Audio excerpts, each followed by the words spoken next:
కానీ భారతీయ జనతా పార్టీ కానీ ఇతర పార్టీ నాయకుల పట్ల ఏ విధంగా సంస్కారహీనంగా అసభ్యంగా మాట్లాడుతున్నారు. అటువంటి ఛానల్స్ను అటువంటి పేపర్స్ను భారతీయ జనతా పార్టీ ప్రోత్సహించదు, రానివ్వదు కూడా.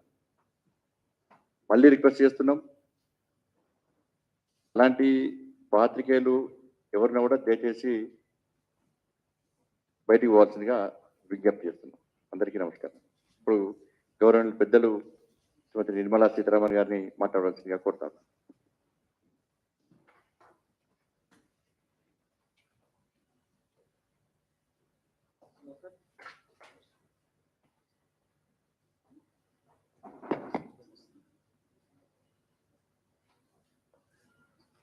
అందరికీ నమస్కారాలండి. చాలా సంవత్సరాల తర్వాత హైదరాబాద్లో ప్రెస్ మీటింగ్. ఇప్పుడు నేను తెలంగాణ వచ్చినది పార్లమెంట్ ప్రవాస్ అని పార్టీ ద్వారా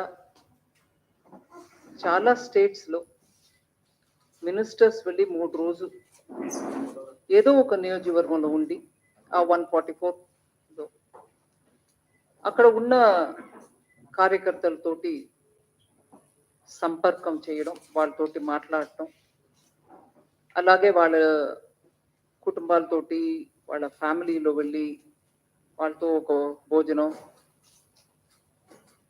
లేదా అక్కడ ఉన్నటువంటి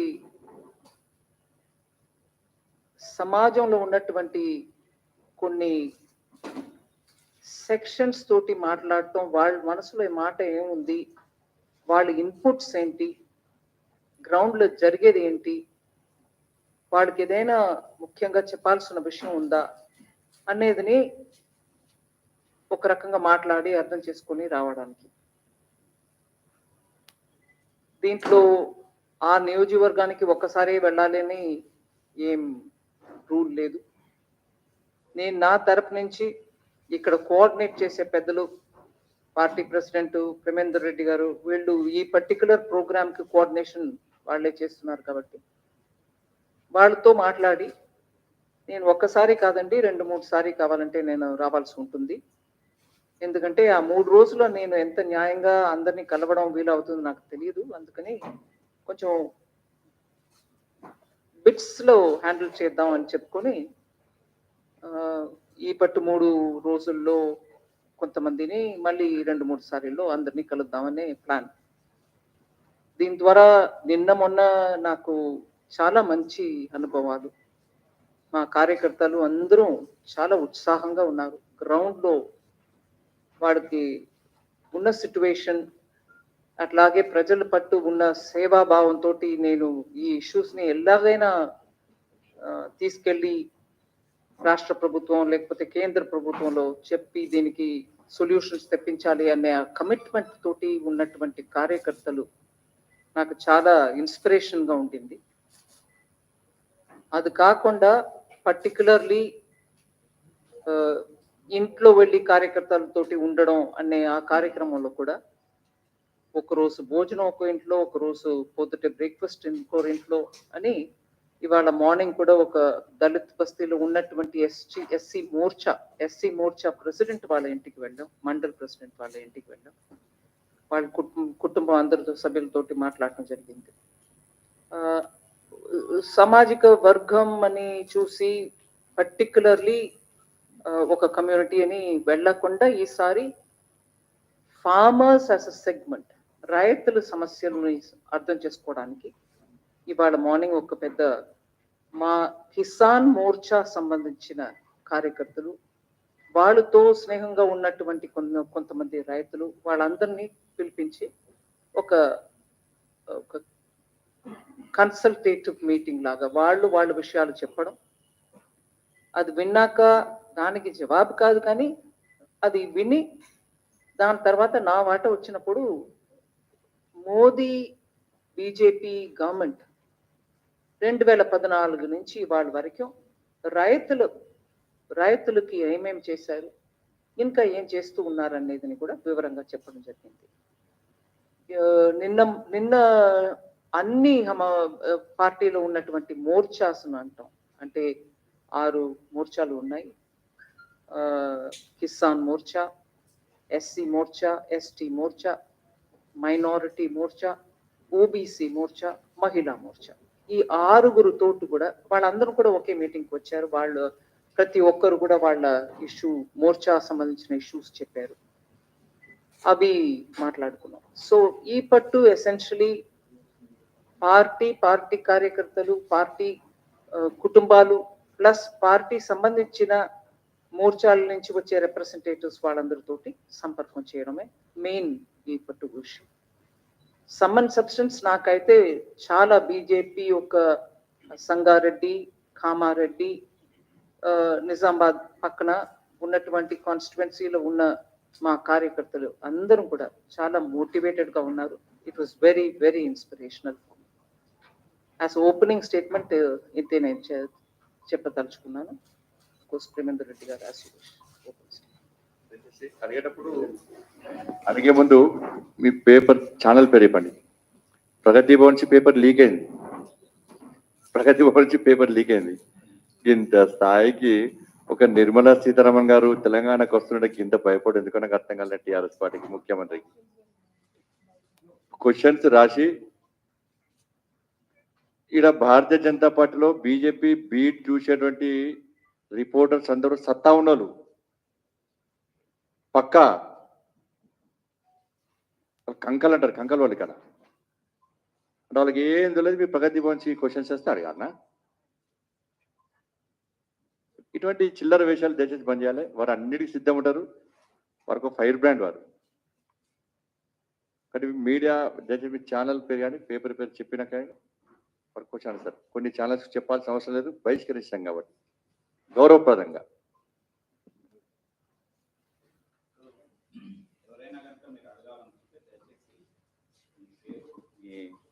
ఏ వైపు నుంచి మీరు రిప్రజెంట్ చేస్తున్నారు అనేది మీరు అడగొచ్చు. మీరు అడిగితే వారు చెప్తారు.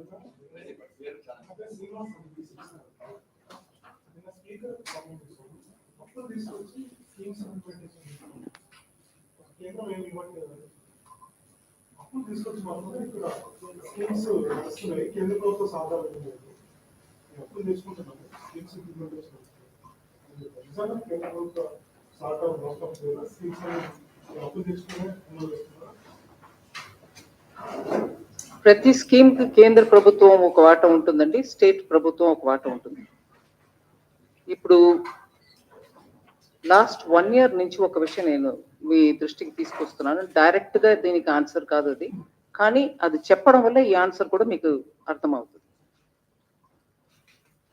ఇది టెక్నాలజీ యూజ్ చేసి ఎక్కడ కూడా ట్యాక్స్ పేయర్ ఇచ్చిన డబ్బు అనవసరంగా ఒక్క రోజు ఎక్స్ట్రా కూర్చోకూడదు.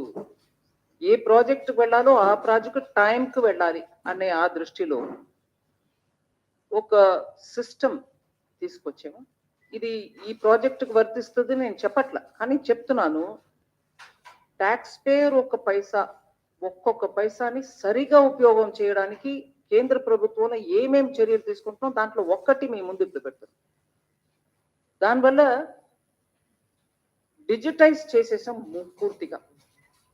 ఇప్పుడు సెంట్రల్ స్కీమ్ ఒకటి ఉందనుకోండి, దాంట్లో సెంట్రల్ వాటా 60 రూపాయలు పెట్టి స్టేట్ వాటా 40 రూపాయలు పెట్టినాక అది 100 రూపాయలు అయి ఆ ప్రాజెక్ట్ లాంచ్ అవుతుంది. ఇప్పటి వరకు ఉన్నటువంటి పరిస్థితుల్లో ఈ సిస్టమ్ వచ్చే ముందు 60 రూపాయలు సెంటర్ పెట్టేస్తుంది, స్టేట్ వాటా ఉండదు. నేను తెలంగాణ గురించి చెప్పట్లా, సిస్టమ్ని వ్యాఖ్య చెప్తున్నాను. తెలంగాణ గురించి ప్రత్యేకం ఆన్సర్ ఇద్దాం. సో ఈ 60 రూపీస్ పెట్టేస్తాం, తర్వాత 40 రూపీస్ స్టేట్ పెడుతుంది. అది ఎప్పుడు పెడుతుందో మనకు తెలియదు. ఈ 60నే ముందు వాడుకుంటారు, లాంచ్ చేస్తారు. దాని తర్వాత ఈ 40 వస్తుందో లేదో మనకు తెలియదు. ఇన్కంప్లీట్ గా ఉంటుంది ప్రాజెక్ట్, ఇన్కంప్లీట్. ఇంకా ఇవన్నీ వస్తాయి. దాని తర్వాత ఎప్పుడు ఏ టైంలో ఈ 40 తిరిగి వస్తుందో మనకు తెలియదు. ఇవన్నిటి వల్ల ప్రాజెక్ట్స్ చాలా పెండెన్సీలు ఉండిపోతాయి. ఎవరు వాటి వల్ల పెండింగ్ తెలియదు. ప్రజలేమో సెంట్రల్ గవర్నమెంట్ ఇవ్వాల్సిన ఈ ప్రాజెక్ట్ లో ఇంత డిలే అవుతుంది ఏంటి అని అడుగుతారు. ఇవన్నిటికీ ఇవాళ సిస్టమ్ ద్వారా మీరు పెట్టిన వెంటనే ఆ డబ్బు పెట్టేస్తాం. Just in matter of minutes ఇది డిజిటైజ్ అయిన తర్వాత దానివల్ల ఎక్కడ కూడా స్టేట్ హిస్సా వచ్చిందా, సెంట్రల్ వాటా రాలేదా, ఇవన్నీ గొడవ ఉండదు. ఇద్దరిది ఒకే టైంలో పడుతుంది అకౌంట్. ఈ రిఫార్మ్ తీసుకొచ్చింది మోదీ సర్కార్, కేంద్ర ప్రభుత్వం. ఎందుకు? ఆఫ్టర్ ఆల్ ఒక్కొక్క పైసా ప్రజలది. ఎక్కడో ఒక చోట్ల ఆగిపోయి ఉంది, పార్క్ అయిపోయింది, ప్రాజెక్ట్ నడవల. ప్రజలేమో అడుగుతున్నారు కేంద్ర ప్రభుత్వాన్ని. ఇంకా గోల ఉండకూడదని ఈ సిస్టమ్ తీసుకొచ్చాం. అది ఇప్పుడు ఒక ప్రాజెక్ట్ నేను అప్పు తీసుకొచ్చి నడుపుతున్నా, దీంట్లో కేంద్ర ప్రభుత్వం సహకారం లేదు అని అంటే అది కేంద్ర ప్రభుత్వం ప్రాజెక్టే కాదు కదండి. నువ్వు అప్పు తీసుకొచ్చుకో, ఒక ప్రాజెక్ట్ లాంచ్ చేసుకో, నీ పేరు పెట్టుకో, ఏదైనా చేసుకో, నో ప్రాబ్లం. బట్ కేంద్ర వాటా కూడా తీసేసుకుని దాని మీద నేను అప్పు తీసుకొచ్చి ఇంకా దాన్ని మ్యాన్షన్ లాగా కట్టేశాను, ప్రజలకి నీవు 1 బెడ్రూమే ఇస్తున్నావు, నేను 40 బెడ్రూమ్ ఇస్తున్నాను, కానీ నా ఉసిరికాయ అంత డబ్బు నీకు దాంట్లో ఉందా లేదా? అది ఉసిరికాయో ఇంకొకటో ఉందా లేదా? ఉన్నప్పుడు మా పేరు కూడా పెట్టు. సో నేను అప్పు తీసుకొచ్చి నడుపుతున్నానంటే that's your wish, I have nothing to comment on it. But ఏదైతే మా ప్రోగ్రామ్ అని మేము డబ్బుతోటి ఇస్తున్నామో దాంట్లో మా పేరు ఉండాలి. ఇది ప్రత్యేకంగా ఆ పేరు మార్చడం మక్కలు జనతాకి, ప్రజలకి ఇది మా ప్రోగ్రామ్, అది కేంద్ర ప్రభుత్వం ప్రోగ్రామ్ కాదు అని చెప్పడం ఇవన్నీ అనవసరం. ప్రజలకి కేంద్ర ప్రభుత్వం ఇస్తుంది, మీరు ఇస్తారు, ప్రజలకు మంచి కొరకు అందరూ చేస్తున్నాం. అందరం చేస్తున్నప్పటికీ అందరూ చేస్తున్నాం ఒప్పుకోండి. కేంద్ర ప్రభుత్వం వాటే లేదు, మేము మా పేరు పెట్టుకుని కప్పు తీసుకుని నడుపుతున్నాం అంటే అది మీ ప్రోగ్రామ్ అయ్యా. దాంట్లో నాది ఉంటే నాది ఉందని చెప్పడానికి నీకేం అభ్యంతరం అని అడుగుతున్నాం.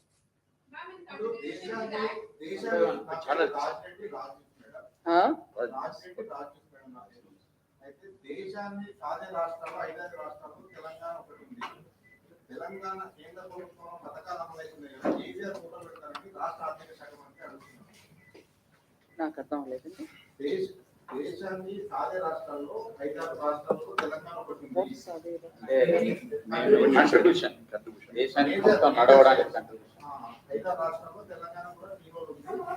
తెలంగాణ ఇచ్చే డబ్బుల ద్వారా వేరే రాష్ట్రాలకు కూడా పోతున్నాయి. కేంద్రంలో కూడా కేసీఆర్ ఫోటో పెడతారని ఇక్కడ రాష్ట్రానికి సంబంధించిన ఆర్థిక మంత్రి ప్రశ్నిస్తున్నారు. ఇది నేను కొంచెం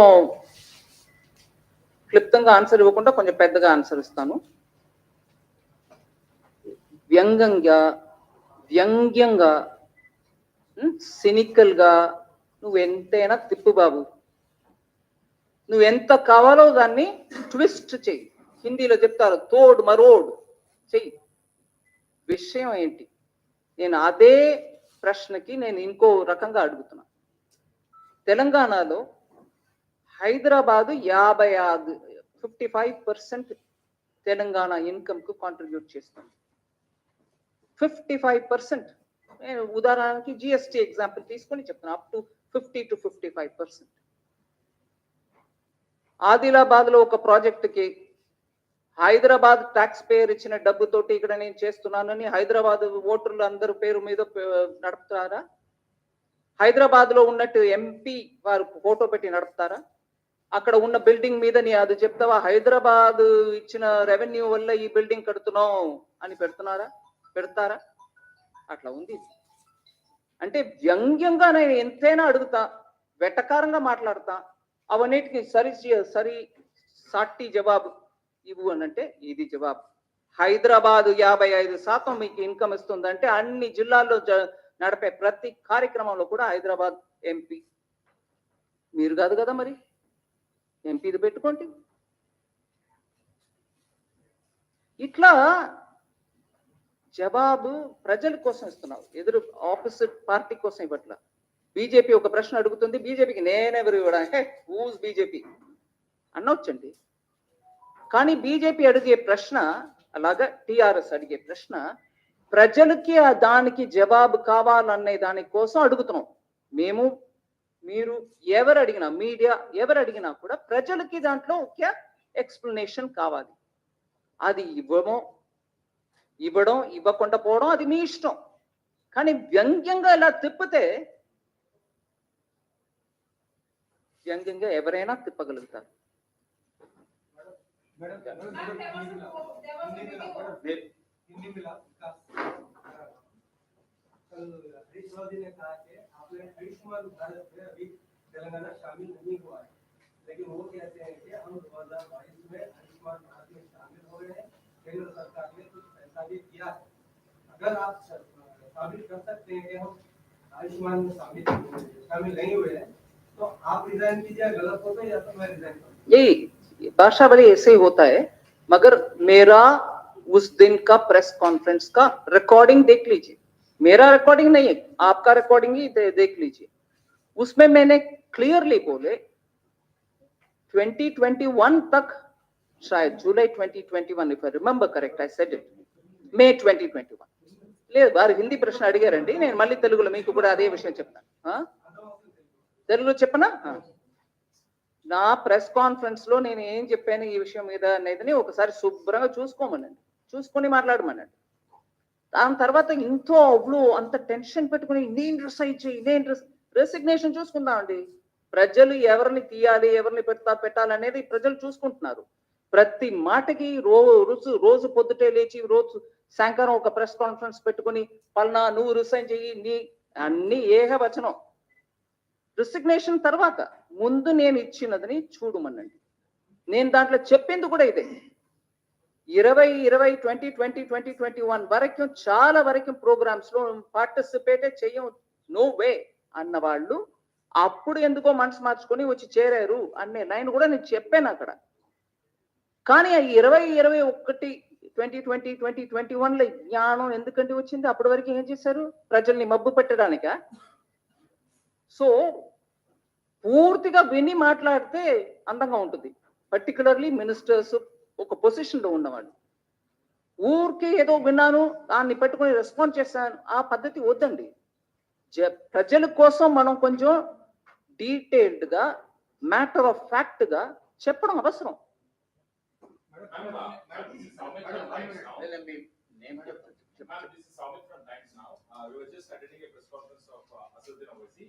He said that after government of India has officially announced that they will be celebrating Hyderabad Liberation Day on September 17th, and big places to also participate in that celebration. So he has stated that we will also be part of that celebration. So only if the government of India celebrates it as a national integration day rather than Telangana Liberation Day. So what would you like to state on that? I won't comment on it because the state party has spoken extensively on it. They have said what they wanted to say. I also know of the hesitation of the Telangana government, TRS government, to celebrate that day, whatever be the name. They didn't want to celebrate it in the first place. It was BJP, the state unit of BJP, which kept reminding, "Enduku nu cheyavu? Why won't you celebrate it? Why won't you remember the martyrs of that day?" Adi adugutu unnaru. That's what they've been asking. So they have spoken enough on it. I don't need to add to it. One minute. There is a lady who's been screaming for the last 3-4 rounds. Please. There was a video of yours which went viral yesterday of you pulling up the collector in Kamaredi district, but responding to your video, the Telangana minister KTR has appalled it, and he has said that very good job done by the collector has got KTR's help. What do you have to say? I am not here to judge whether the collector has done a good job or a bad job. But And he is unpleasant with your way of talking with the collector.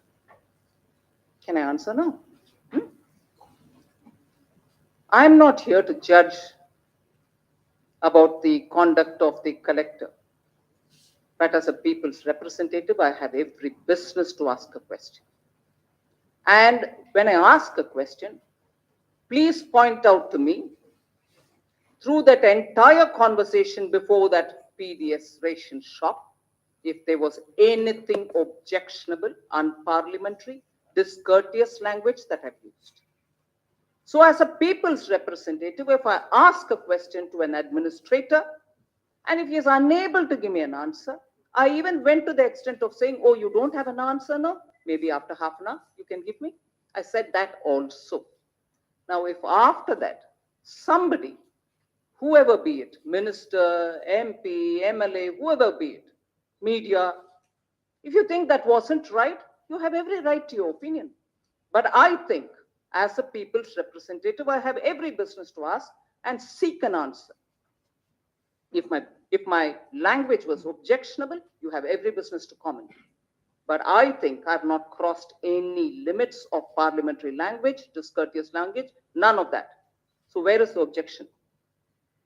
Madam, the 15th Finance Commission has, I'm Rahul from the Hindu. The 15th Finance Commission has clearly recommended to the Government of India to revisit the FRGM Act. After all, the Act is 20 years old. The 15th Finance Commission Has recommended to Government of India to revisit the FRGM Act. It's almost 20 years old now. I'm asking this question in the background of frequent posers of our Chief Minister that the limit of FRDM has not been raised for the government, state government to raise additional loans. What is your stand on that? 15th Finance Commission recommends. During COVID, because of the contingency, which was the arisen out of the pandemic and the lockdown, the borrowing limits of the states were increased from 3% to almost up to 5%. Some with, a few of them with some conditions which were with an objective of getting reforms through. So the conditions were not indiscreet, they were very clearly aimed at achieving some of the objectives of reform. So the central government,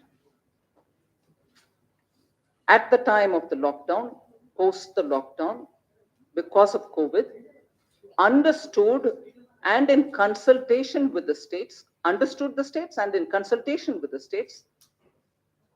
increased the borrowing limit. So we have responded where there is a need for increasing the borrowing limits. Ma'am, one question. I have two questions. First one is for the purpose of tax. Very Yeah, this is funded from Bandi Sanjay. For the purpose of taxation, it may be central, state, or local. Isn't that the taxes are paid by Karnataka, Telangana, Andhra, or India? That's number one. Number two. Or? Sorry. What did he say? Karnataka, Andhra, or Indians. What is the rule for this?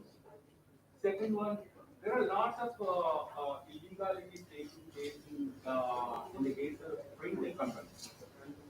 They are violating RIDA rules, they are circumventing AVN rules and holding deposits. And why is that illegal? What companies did you put as a word adjective? Fintech companies, Fintech companies. aggregators, apps, whatever.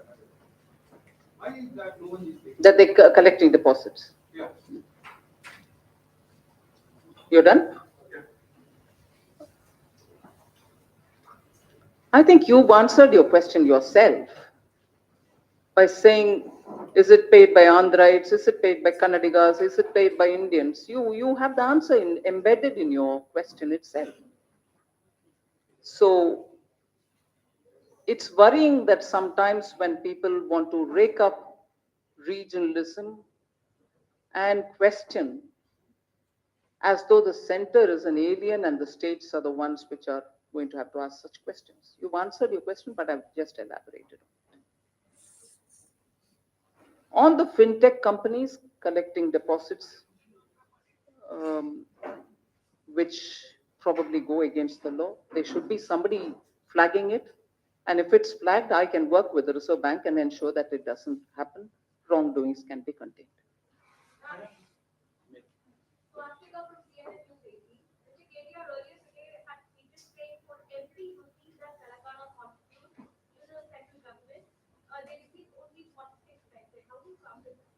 I think I've answered that several times and I repeat it.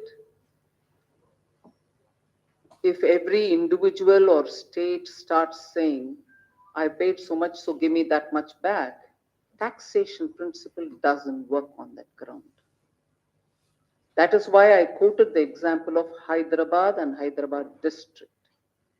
Will you then say everything that comes from Hyderabad district will have to be spent only in Hyderabad? Will you not use it to other parts of the state? this is a very regressive way of handling issues between center and state. This is a very regressive way. Then many other states equally, which are better probably in terms of the quantum of revenue that they contribute to the central kitty, you can ask no. It doesn't work that way. And he knows it, I'm sure everybody knows it. It's good for rhetoric, it's good for media, it's good because it keeps the temperature hot and higher, but it is not, I think it's disingenuous, if anything. They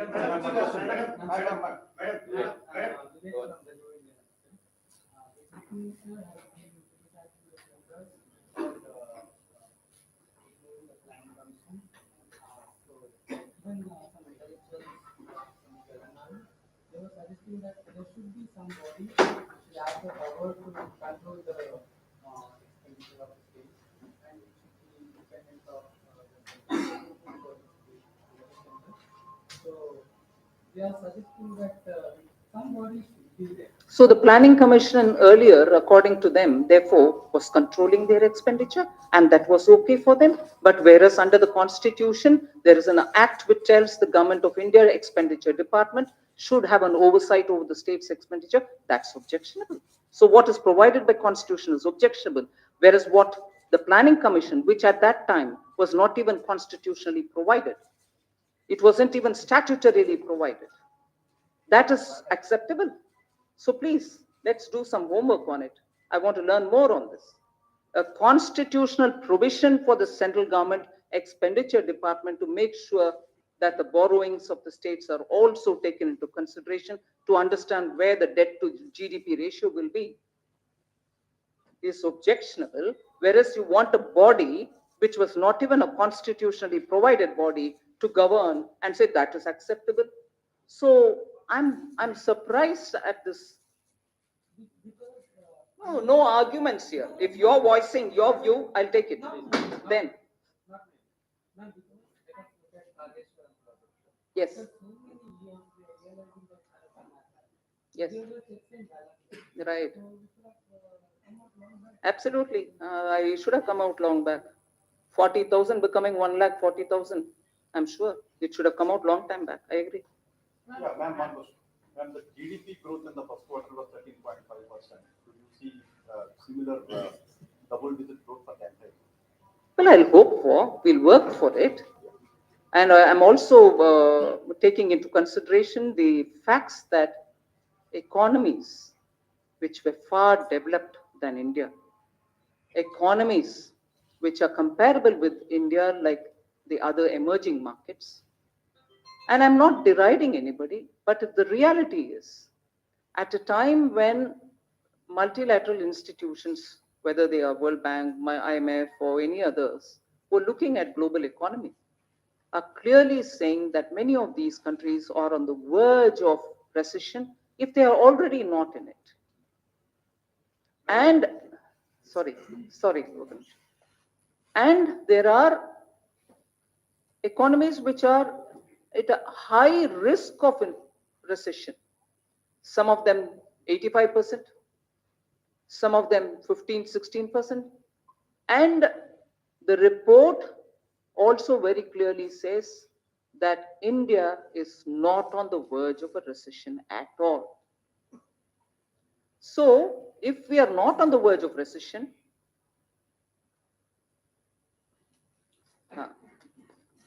I'll just read out the numbers so that you'll know what I'm talking about.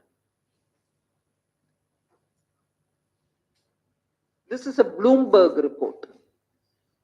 It says, I'm starting from the highest, not by the size of the economy. Sri Lanka has 85% probability for getting into recession. New Zealand 33%, South Korea 25%, Japan 25%, China 20%, Hong Kong 20%, Australia 20%, Taiwan 20%, Pakistan 20%, Malaysia 13%, Vietnam 10%, Thailand 10%, Philippines 8%, Indonesia 3%, India 0%. Bloomberg report. So if we are not on the verge of recession, it also gives me the confidence that if we are constantly responsive in terms of the sections which need hand-holding, in terms of the boost that we have to give the economy, we will keep going on that route. And therefore, the Q1 growth, which some argue saying it's on the base, on a low base, but low base of last year, Q1 over 2020, when there was a lockdown, also was low base. So it's all right, whatever be it. Compared to the economies that we are talking about, we are still on a very sound wicket. We are literally the fastest growing economy. The number, whether it is 7.8, 7.5, 7.4, all that is later when it comes. But we will be continuing to go in that strength. I think the people of India have really understood that they are coming out and spurring the economy, and I'm really grateful that they're coming out of the COVID distress. No, just let me ask my added question on No, this. ఒక్క నిమిషం. One minute, మీరు అయిపోయింది, please.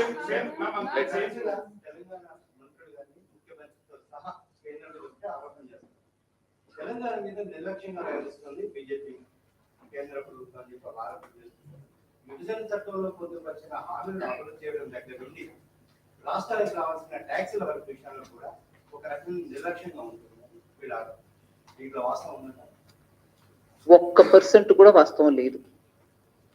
నేను ఖచ్చితంగా చెప్తాను. ఈ abstract గా నిర్లక్ష్యంగా ఉన్నారు, మాకు ఏం చేయట్లేదు, మాకు ట్యాక్స్ ఇవ్వట్లేదు. ఇప్పుడు ట్యాక్స్ గురించి వారు అడిగిన దానికి నేను చెప్పాను. ఫార్ములా ఫినాన్స్ కమిషన్ ఇస్తుంది. ఎవ్రీ మంత్ ట్యాక్స్ డెవల్యూషన్ ఆ ఫినాన్స్ కమిషన్ ఇచ్చిన అదే ఫార్ములా మేరకి మేము ఇస్తూ పోవాలి.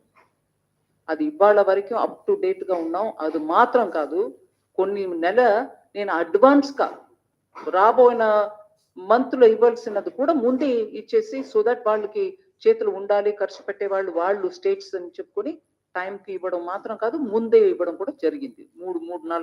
నాలుగు సారి మొత్తం అట్లా చేసాం బిట్వీన్ 2020 అండ్ బిట్వీన్ 2021 అండ్ ఇప్పుడు. సో ట్యాక్స్ ఏ రేట్లు వేస్తున్నాం అనేది ఫిక్స్ చేసేది మేము కాదండి, it is central finance commission. ఒకటి. రెండు, ఈ స్టేట్కి నాకు ఇష్టంగా ఉంది, వీళ్ళకి ఎక్కువ ఇవ్వాలి, వీడికి తక్కువ ఇవ్వాలి అని చేయడానికి నాకు అక్కడ ఏ మాత్రం స్పేస్ లేదు, చెయ్యలేను. సిస్టంలో బిల్డ్ అయిపోయి ఉంటుంది, అందువల్ల అది కుదరదు. రెండోది. మూడవదండి, ట్యాక్స్ సెంట్రల్ గవర్నమెంట్ కలెక్ట్ చేసి, ఇది పార్లమెంట్ లో కూడా మాటమాటికి వస్తుంది. మీరు ట్యాక్స్ డివాల్వ్ చేసేది ఒకటి, అది కాకుండా నాన్ డివాల్వ్డ్ అదే సెస్ ని కలెక్ట్ చేస్తున్నారు, అది డివల్యూషన్ లో రాదు, అవన్నీ మీరే తీసుకుంటున్నారు కదా అని మళ్ళీ తెలంగాణ నుంచి కూడా ఆ మాట వస్తుంది. నేను పార్లమెంట్ లో కూడా దీనికి జవాబు చెప్పాను. ఆ కలెక్ట్ చేసే సెస్, ఊరికే చెప్తున్న ఉదాహరణకి ఎడ్యుకేషన్ సెస్, హెల్త్ సెస్, ఇలా building roads infrastructure cess collect చేసేది అన్ని కూడా స్టేట్స్కే పోతాయి. కలెక్ట్ చేసే అమౌంట్ అన్ని కూడా మీ రోడ్ ప్రాజెక్టుకి, మీ స్కూల్స్కి, మీ హాస్పిటల్స్కి, మళ్ళీ సెంట్రల్ గవర్నమెంట్ కానీ ఒక్క క్షేత్రం అని ఏం లేదండి. కలెక్ట్ చేసే డబ్బు అంతా కూడా ఏ కారణానికి కలెక్ట్ చేస్తున్నామో ఆ కారణానికి ఖర్చు పెట్టాల్సిందే. నేను పార్లమెంట్ లో డేటా ఇచ్చాను, ప్రతి సెస్ కి కలెక్టెడ్ అమౌంట్ ఎంత, ఇప్పుడు వరకు ఎంత ఖర్చు పెట్టామని. 2/3 సెస్ లో కలెక్టెడ్ అమౌంట్ కంటే ఎక్కువ ఖర్చు పెట్టాం. అందువల్ల ఏ రకంగా కూడా ఈ ఆరోపణలో ఒక్క మాట కూడా నిజం లేదు. Last question. Finance Minister says the per capita debt is 89,000 for Telangana and that for the country is 1.25 lakh. Based on what you said the other day. So would you like to clarify on that? And to that, they say the debts are in the FRBM limits and there are not many loans. Oh, I'm very glad you asked this question. I'm actually very glad that you asked me this question. It's one thing to have your debt very much under the FRBM limits. Good, and that's how it should be. There are out of the budget borrowings, which you also do, and these are when your public sector undertakings under the state government or any other such, who have revenue source of their own and whose board takes a call and then you go and borrow. And then that board, that company can repay it. But what is shown in the budget, which the central government also under the FRBM asks, saying how much is it? Is it 4%? Is it beyond 4? Is it 5? And during COVID period, it didn't have to go beyond 5 and so on.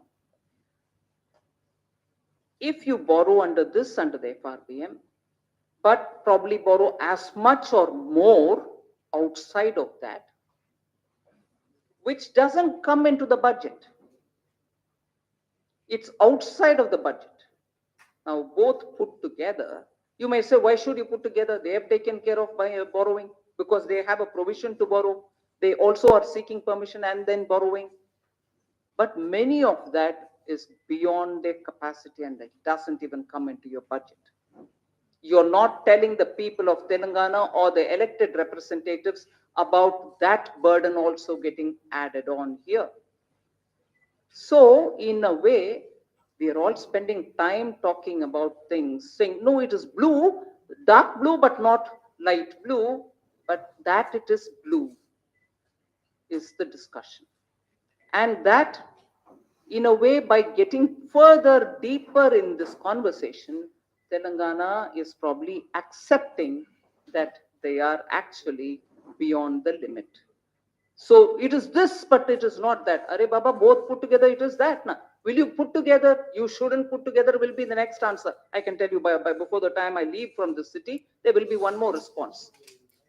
There will be one more response to say, no, what is she saying? You can't add these two. I'm not saying add these two, but eventually the state is getting burdened by out of the state budget borrowing as much as this. This at least is in the knowledge of the assembly, that is not.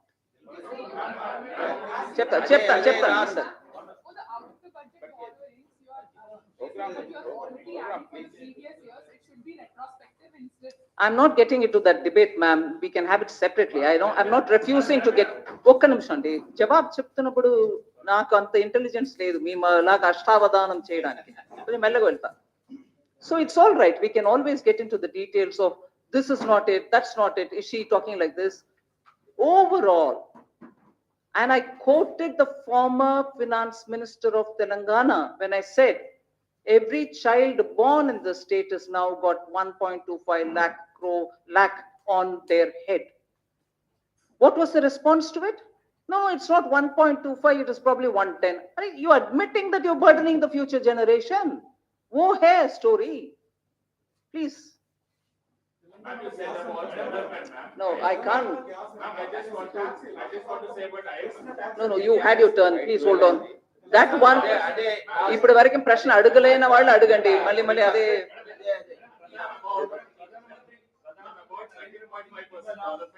Will you please hold on? I would like somebody who's not asked a question to ask me kindly. తెలంగాణకు bulk drug పరిశ్రమ ఇవ్వడంలో కేంద్ర ప్రభుత్వం మొండి చేయి చూపించిందని KTR TRS వాళ్ళు మాట్లాడుతున్నారు. ఎలా మొండి చేయి చూపింది? అదే ఎలా మొండి చేయి చూపించింది ఒకసారి చెప్పండి. అదే అర్థమైంది. బల్క్ ఎలా మొండి చేయి చూపించింది కొంచెం చెప్పండి. లేలే అదే కేటాయించకుండా అదే కదా మొండి చేయి. ఏంటి మొండి చేయి ఎలాగా? Oh, wait a minute, ma'am. Let's not mutually help each other.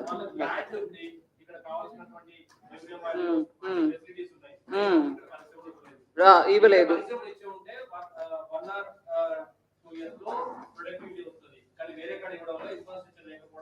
వేరే కాడ ఇవ్వడం వల్ల అనే మాట కరెక్ట్ కాదండి. అందరికి ఇస్తాం, అందరూ ఎవరికి వాళ్ళు ఇస్తాం. మీరు మీ టైంలో అది ఆ పర్టికులర్ ప్రాజెక్టు ఈ పర్టికులర్ ప్రాజెక్ట్ అంటే నేను కొంచెం వివరం తెప్పించుకొని మాట్లాడతాం మీతో. బట్ ఒకటి ఈ కాళేశ్వరం గురించి చెప్పారు చూడండి, దానికి కావాలంటే ఇంకొకటి విషయం తీసుకోండి. ఒక ప్రాపర్ డిపిఆర్ అంటే ఏంటి? Draft project report, detailed project report which comes draft version లో, అది అప్రూవ్ అయినాక అది వెళ్ళి ఫైనలైజ్ అవుతుంది. అది వాజ్ నాట్ ఈవెన్ ప్రిపేర్డ్. నేను ఆల్రెడీ 40 to 1,40,000 చెప్పాను. Cost of running of the water pumps చాలా ఎక్కువ. ఇది సస్టైనబుల్ కాస్ట్ కూడా కాదు, ఫీజిబుల్ కూడా కాదు. ఒక ఆర్టీఐ, నేను చెప్పట్లా, ఆర్టీఐ ద్వారా తెలంగాణ గవర్నమెంట్ నుంచే వచ్చిన రిప్లై, దానికి అప్పు తీసుకోవడం గురించి చెప్పారు. మేము అప్పు తీసుకుని నడుపుతున్నాం కదండి, మీకు ఎందుకు అభ్యంతరం అన్నారు కదా. చెప్తున్నా, అప్పు తీసుకోవడం దానివల్ల what is the burden on every citizen of Telangana చెప్తున్నా. ఆర్టీఐ ద్వారా వచ్చిన రిప్లై, అప్పు కాళేశ్వరం కోసం 8.25% నుంచి 10.9% వరకు వడ్డీ తీసుకుంటున్నారు. సస్టైనబుల్ అది? ఇవన్నీ ఆలోచించండి. ఊరికే మేము ఏం మాట్లాడలేదు. ఇక్కడ ఉన్న సమస్యల్ని ప్రజలకి ఖచ్చితంగా తీసి చెప్పాల్సిన బాధ్యత మా అందరికీ ఉంది. నేను అక్కడ ఏదో పెద్దగా ఫసల్ బీమా యోజన గురించి మాట్లాడేసాను అని చాలా బాధపడ్డారు. మేము పల్నా తారీఖు జాయిన్ చేసాము, అవన్నీ కరెక్ట్. మీరు మీడియాలో ఉన్నారు. ఇవాళ సుప్రీంకోర్టు నుంచి ఏం వచ్చిందండి? ఇవాళ సుప్రీంకోర్టు నుంచి ఏం వచ్చిందండి? కోర్టులో వెళ్ళి నువ్వు నిలబడి చెప్పినప్పుడు కోర్టు ఏమి అడిగింది? హైకోర్టులో ఒక ఆర్డర్ ఇచ్చారు, ఇవ్వు, రిలీఫ్ ఇవ్వు. 2020 అక్టోబర్లో వచ్చినటువంటి వరదల్లో కొట్టుకుని పోయి చాలా రైతులు ఇబ్బంది పడుతున్నారు అని హైకోర్టులో ఆ వరదలను అఫెక్ట్ చేసిన రైతులు అందరికీ రిలీఫ్ ఇవ్వండి అన్నారు. అది తర్వాత సుప్రీంకోర్టుకు తీసుకెళ్ళి, ఆ సుప్రీంకోర్టుకు తీసుకెళ్ళి తెలంగాణ గవర్నమెంట్ తీసుకెళ్ళింది ఎస్ఎల్పి పెట్టి. అక్కడ ఇంకా ఫైనల్ వర్డిక్ట్ రాలే, నాకు వచ్చేసింది నేను చెప్పాల. కానీ వాళ్ళు ఏం అడుగుతున్నారు? మీరు ఈ మధ్యలో హైకోర్టులో ఇట్లా జడ్జిమెంట్ వచ్చినాక మా దగ్గర ఇప్పుడు ఎస్ఎల్పి తీసుకొచ్చే టైంలో ఏదైనా రిలీఫ్ ఇచ్చారా అన్నారు. అక్కడ మన తెలంగాణ తరపున ఉన్నటువంటి అడ్వకేట్ ఏం చెప్పలే. కానీ నేను మీకు ఆ విషయంలో ఒక మాట చెప్పదలుచుకున్నాను. SDRF disaster relief fund, national disaster relief fund, ఇవన్నిట్లో SDRF కూడా డబ్బు వస్తుంది, దాన్ని పెట్టుకొని మీరు రిలీఫ్ ఇస్తారు.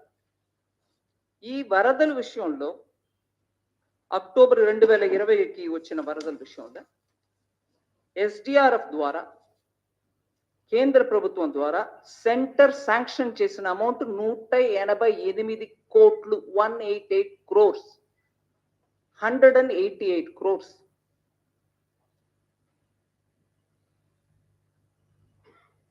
ఫిబ్రవరి 2021కే వచ్చేసింది. 15 లక్ష ఎకరం దీంట్లో అఫెక్ట్ అయి ఉందండి. సో కేంద్ర ప్రభుత్వం ఇచ్చేసింది. కానీ ఈ స్పెషల్ పిటిషన్ సుప్రీంకోర్టులో ఉన్న ఇప్పుడు ఈ విషయంలో ఆ డబ్బు వచ్చింది, మేము కేటాయించేసాం చెప్పాల్సింది కదా. కోర్టు అడుగుతున్నారు, మేము అడుగులా. మేము ఇవ్వాల్సిన 188 crores ఇచ్చేసామండి SDR.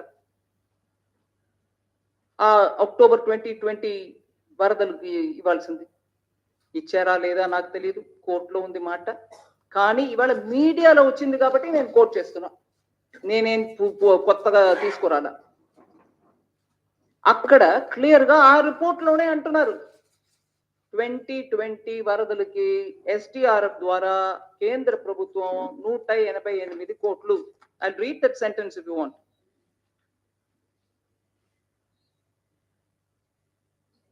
The state government had submitted in a final report to the center in October 2020, giving detailed tables establishing severe crop loss in 15 lakh acre, and that the center had sanctioned rupees 188 crore from the disaster response funds NDRF or SDR in February 2021. So తెలంగాణకు నిష్ఠూరం డబ్బు ఇవ్వట్లే మీరు ఎవరో అడిగారు అక్కడి నుంచి. ఇవాళ వచ్చిన మాట నేను చెప్తున్నానండి, ప్రతి ఒక్కట్లో ఇదే, ఇస్తూ పోతున్నాం. కానీ నిష్ఠూరం అది ఇది రోజు జవాబు చెప్పడానికి వీళ్ళకి సరిపోవాలి, మాకు సరిపోవాలి అనే లెక్కలు చెప్తున్నారు. మేము అలసట ఉండదు, మాకు ఖచ్చితంగా జవాబు చెప్తూ ఉంటాం. కానీ దాన్ని ఇటు అటు తిప్పేసి ప్రజల్ని మబ్బు పెట్టడానికి చూస్తే గ్రౌండ్ లో వెళ్ళి ప్రజలకు చెప్తామండి, దానికి తయారుగా ఉండాలి. Thank you. అనేక సందర్భాల్లో ఉచిత పథకాల గురించి మాట్లాడుతున్నారు. ఇటీవల వచ్చిన RBI రిపోర్ట్ లో కూడా తెలంగాణ ఫ్రీ స్కీమ్స్ లో టాప్ లో ఉంది. ఇక్కడ రాష్ట్ర మంత్రులు కావచ్చు, ముఖ్యమంత్రి కావచ్చు అనేక సందర్భాల్లో అన్నారు బీజేపీ ఉచితాలకు వ్యతిరేకం, మేము ఇస్తూనే ఉంటామని చెప్తున్నారు. దాన్ని మీరు వ్యతిరేకమా అని కూడా ప్రశ్నిస్తున్నారు. ఇస్తూ ఉంటాం అంటే నేను దాని గురించి మాట్లాడటానికి ఏం లేదు, కానీ దీంట్లో ఈ చర్చలు మన అందరం భాగస్వామ్యం తీసుకోవాలి. We should become a party to this discussion. అదే నేను చెప్పేది. ఎందుకంటే ఉచితంగా ఇస్తున్నాం అని అంటే ఆ ఉచితానికి అర్థం ఏంటి? ఎక్కడో ఎవరో ఇస్తున్నారు. వాగ్దానం ఇచ్చి ఉచితంగా ఇస్తున్నాం అని అంటే నువ్వు పవర్కు వచ్చినాక దానికి కావాల్సిన ప్రొవిజన్ నీ స్టేట్ చేయగలుగుతుందా? నీ దగ్గర అంత సొమ్ము ఉందా, అంత ట్యాక్స్ రెవెన్యూ ఉందా అని అసెస్ చేసుకొని దానికి కావాల్సిన ప్రొవిజన్ ని బడ్జెట్ లో చూపించండి. నేను ఉచితంగా 15 లక్షల రైతులకి లోన్ వేవర్ 1 లక్షం తలుచుకున్నా, దానికి ఇంత అమౌంట్, ఆ అమౌంట్ నేను బడ్జెట్ లో పెట్టాను. మా స్టేట్ లో అంత సొమ్ము ఉంది, నేను పెడతాను అని పెట్టి చూపించండి. నేను ఉచితంగా ఇస్తాను చెప్పి వాగ్దానం, ఓటు, తర్వాత పవర్ రావడం, దాని తర్వాత ఎవరో డిస్కామ్, జెన్కో వాళ్ళు కట్టేస్తారా అంటే డిస్కామ్, జెన్కో ప్రజల దగ్గర వెళ్ళి నాకు ఓటు ఇవ్వని అడగలా, నువ్వు అడిగావు. దానికి ప్రొవిజన్ చేసే ఆ రెస్పాన్సిబిలిటీ కూడా మన దగ్గర ఉండాలి. అంత రెవెన్యూ స్టేట్ లో ఉందని ముందు చూసుకో. లేదు అప్పు తీసుకునే ఇస్తాం అని అంటే అప్పుకు తగినట్టు రెవెన్యూ వస్తుందా అని మీరు ప్లాన్ పెట్టండి. అప్పు తీసుకుంటాం అంతే, తర్వాత వచ్చేవాళ్ళు చూసుకుంటారు అనే రకంగా చేస్తే అది రెస్పాన్సిబుల్ గవర్నమెంట్ కాదు. ఇవన్నీ ఇది ఒకటే కాదు, ఇట్లా ఇంకా చాలా ఆర్గ్యుమెంట్స్ ఉంటాయి, అవన్నీ కూడా రావాలి. మీడియా మనం అందరం కూడా దాంట్లో పాల్గొవాలి. Thank you very much. వారికి బీజేపీ స్టేట్ ఆఫీస్కి వచ్చి ఈ మీడియా దీంట్లో పాల్గొన్నందుకు, ప్రవాస్ యోజనలో 3 days జైరాబాద్ పార్లమెంట్లో పాల్గొన్నందుకు వారికి బీజేపీ స్టేట్ యూనిట్ వైపు నుంచి హృదయపూర్వక ధన్యవాదాలు తెలియజేస్తున్నాం. Thank you. మీడియా మిత్రులందరికీ కూడా ధన్యవాదాలు.